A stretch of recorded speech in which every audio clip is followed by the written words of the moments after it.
जिस दिन से ये अटैक हुआ है उस दिन से जम्मू कश्मीर पुलिस इसके ऊपर लगातार लगी हुई है। कई सारे सस्पेक्ट्स को राउंड अप किया है, सस्टेन्ड इंटेरोगेशंस हुई हैं उनकी, और उसी में हमें ये एक आज बड़ी सफलता हासिल हुई है, जिसमें ये रजौरी बंदराही का रहने वाला हाकम दीन, उसने कन्फेस किया है कि उसने इन मिलिटेंट्स को रुकवाया था, ठहराया था, उनको गाइड का भी काम किया था, उनको उन जंगलों से लेके गया था स्पॉट पे, और उसके बाद वो स्पॉट पे रुका रहा। उसने फायरिंग की आवाजें भी सुनी हैं और वो होने के बाद उनको लेके भी निकला है। जी, तो मतलब कुछ बताएंगे, मतलब क्या ये वहाँ उसके घर में रहते थे, कितनी बार रहे वहाँ? अभी तक जो इसने डिटेल्स डाइवर्ज किए हैं उसके हिसाब से 3 बारी उसके घर पे ये लोग आए हैं, अलग अलग डेट्स पे, जो कि इंसिडेंट से पहले के ही कुछ दिन पहले की डेट्स हैं। और just 1 day prior to the incident ये उसके घर में पूरा दिन रहे हैं और उसको साथ लेके उस स्पॉट पे वो लोग गए हैं और उन्होंने इस घटना को अंजाम दिया है। तो ये मतलब पहले भी आतंकी का साथ देता था ये हाकिम? जो अभी पता चला है उसके हिसाब से शायद ये 1-2 बारी पहले भी उनका साथ देता आया है, बट अभी उसने पूरे तरीके से इसके बारे में नहीं बताया है और उस लाइन पे ये इंटेरोगेशन जो है अभी भी जारी है। तो क्या बता रहा है कि क्या पाकिस्तानी आतंकी, और कितने पाकिस्तानी आतंकियों के बारे में बताता है और 3 का बताता है कि 3 लोग थे वो, और पहली बारी ही देख रहा था उनको। तो कुछ बताया कि उस दिन के क्या हुआ, उस दिन की घटना के बारे में कुछ बताया कि कैसे वो आए और क्या?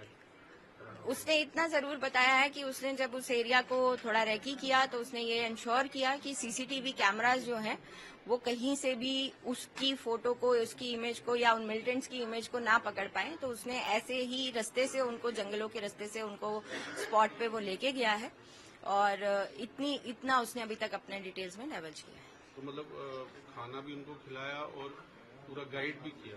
खाना खिलाया, उनको पनाह दी, उनको गाइड किया और रेकी करके इस तरीके से भी एक पोजीशन अपनी सिलेक्ट करी जिससे कि सीसीटीवी कैमरास से बच सके। जिस दिन से ये अटैक हुआ है उस दिन से जम्मू कश्मीर पुलिस इसके ऊपर लगातार लगी हुई है। कई सारे सस्पेक्ट्स को राउंड अप किया है, सस्टेन्ड इंटेरोगेशंस हुई हैं उनकी, और उसी में हमें ये एक आज बड़ी सफलता हासिल हुई है, जिसमें ये रजौरी बंदराही का रहने वाला हाकम दीन, उसने कन्फेस किया है कि उसने इन मिलिटेंट्स को रुकवाया था, ठहराया था, उनको गाइड का भी काम किया था, उनको उन जंगलों से लेके गया था स्पॉट पे, और उसके बाद वो स्पॉट पे रुका रहा। उसने फायरिंग की आवाजें भी सुनी हैं और वो होने के बाद उनको लेके भी निकला है।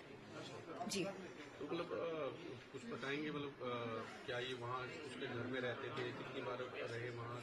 अभी तक जो इसने डिटेल्स डाइवर्ज किए हैं उसके हिसाब से 3 बारी उसके घर पे ये लोग आए हैं, अलग अलग डेट्स पे, जो कि इंसिडेंट से पहले के ही कुछ दिन पहले की डेट्स हैं।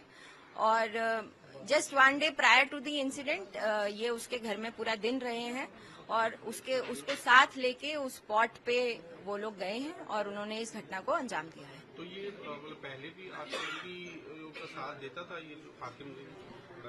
जो अभी पता चला है उसके हिसाब से शायद ये 1-2 बारी पहले भी उनका साथ देता आया है, बट अभी उसने पूरे तरीके से इसके बारे में नहीं बताया है और उस लाइन पे ये इंटेरोगेशन जो है अभी भी जारी है। तो क्या बता रहा है कि क्या पाकिस्तानी आतंकी, और कितने पाकिस्तानी आतंकियों के बारे में बताता है और 3 का बताता है कि 3 लोग थे वो, और पहली बारी ही देख रहा था उनको। तो कुछ बताया कि उस दिन के क्या हुआ, उस दिन की घटना के बारे में कुछ बताया कि कैसे वो आए और क्या? उसने इतना जरूर बताया है कि उसने जब उस एरिया को थोड़ा रेकी किया तो उसने ये इंश्योर किया कि सीसीटीवी कैमरास जो हैं वो कहीं से भी उसकी फोटो को, उसकी इमेज को या उन मिलिटेंट्स की इमेज को ना पकड़ पाए, तो उसने ऐसे ही रास्ते से उनको, जंगलों के रास्ते से उनको स्पॉट पे वो लेके गया है, और इतना उसने अभी तक अपने डिटेल्स में डाइवर्ज किया है। तो मतलब खाना भी उनको खिलाया और पूरा गाइड भी किया? खाना खिलाया, उनको पनाह दी, उनको गाइड किया और रेकी करके इस तरीके से भी एक पोजीशन अपनी सिलेक्ट करी जिससे कि सीसीटीवी कैमरास से बच सके।